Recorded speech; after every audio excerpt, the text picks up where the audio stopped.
दूसरे जो लोगों का इन्वॉल्वमेंट जो बात रिपीटेड वे में सामने आ रहा है उसका क्लैरिफिकेशन भी हमारे पास अभी तक नहीं है।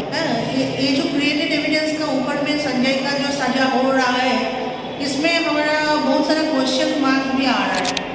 मैम, आज संजय रॉय को कोर्ट की तरफ से दोषी करार दे दिया गया है। सोमवार को उसका जजमेंट आने वाला है। आप उनकी तरफ से ही लड़ रही है, क्या आप पूरी तरह से सेटिस्फाइड हुई हैं आज के वर्डिक्ट को लेकर? मैं इतना सेटिस्फाइड नहीं हूँ क्योंकि ये वर्डिक्ट में जब सुनाया जा रहा है उसमें इन्वेस्टिगेशन अभी पूरी तरह से कंप्लीट नहीं हुआ है। दूसरे जो लोगों का इन्वॉल्वमेंट जो बात रिपीटेड वे में सामने आ रहा है उसका क्लैरिफिकेशन भी हमारे पास अभी तक नहीं है और जो विजिलर रिपोर्ट वो भी नहीं है। जो विक्टिम का जो मोबाइल एंड लैपटॉप उनका जो रिपोर्ट जिससे हम लोगों का बहुत सारी इंफॉर्मेशन पता चल सकता था जब मरने से पहले उनका क्या क्या स्टेटस थी, तो वो भी रिपोर्ट सामने नहीं आया। सिर्फ संजय का कुछ रिपोर्ट एंड संजय का कुछ जो CFSL एंड बहुत सारा रिपोर्ट संजय का भी क्रिएट किया हुआ है। ये जो क्रिएटेड एविडेंस का ऊपर में संजय का जो सजा हो रहा है इसमें हमारा बहुत सारा क्वेश्चन मार्क भी आ रहा है एट दिस स्टेज। आज जैसे जो भी हो रही थी बात कोर्ट में, तो उसमें रुद्राक्ष की माला का एक जिक्र आया। वो भी एक बात है। अगर विक्टिम अगर संजय ने रेप किया हुआ है तो उसी टाइम विक्टिम उनका जो ये सब जगह में अगर रुद्राक्ष का माला है वो जो थ्रेड से गथा हुआ है तो वो भी टूट सकते थे और रुद्राक्ष भी स्कैटर्ड वे में क्राइम सीन में मिला हुआ था। मैंने ऐसा हम लोगों को मिलता था, लेकिन वो सब कुछ नहीं है। It was in a very good condition and now it is under the custody of the jail.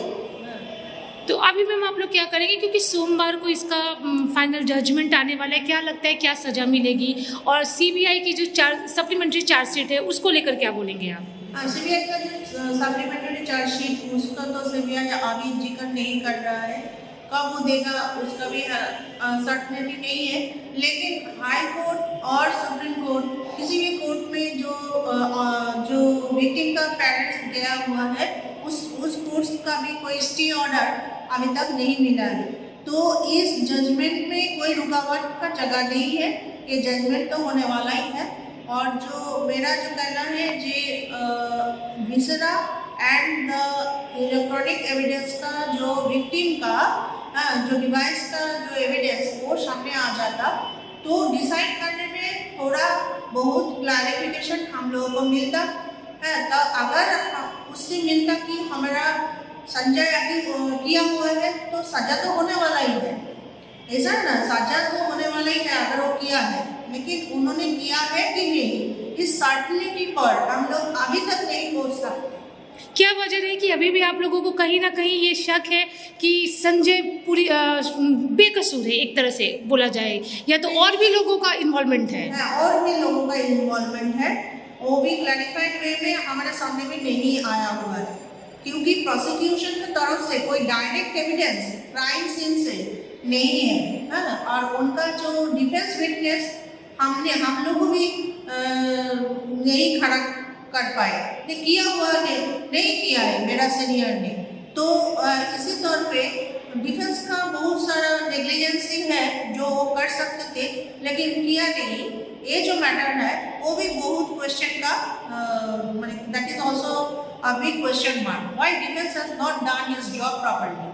तो इन एट दिस सिचुएशन जो संजय का इतना बड़ा सजा हो जाएगा, ये उनका लाइफ या उनका कैपिटल दो भी है, तो उससे मेरा बहुत सारा क्वेश्चन मार्क्स भी आ रहा है। तो ये बोल सकते हैं कि अगर उसे कैपिटल पनिशमेंट या लाइफ इम्प्रिजमेंट होती है तो कहीं ना कहीं ये इतने बड़े क्राइम में बहुत सारे सवाल अनसुलझे रह जाएंगे।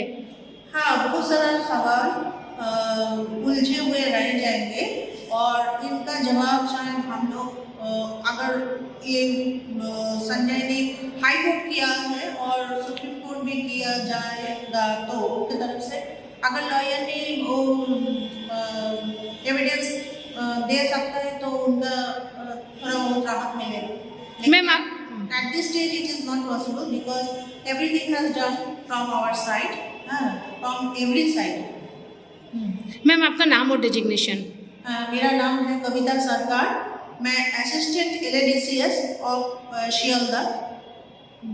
और मेरे इस केस में मैं हूँ और मेरे जो सीनियर है डिपार्टमेंट का head of the department Saurabh Banerjee, उन्होंने है। आप लोग संजय रॉय का केस देख रहे हैं? हाँ, हम लोग संजय रॉय का केस देख रहे हैं। Thank you ma'am.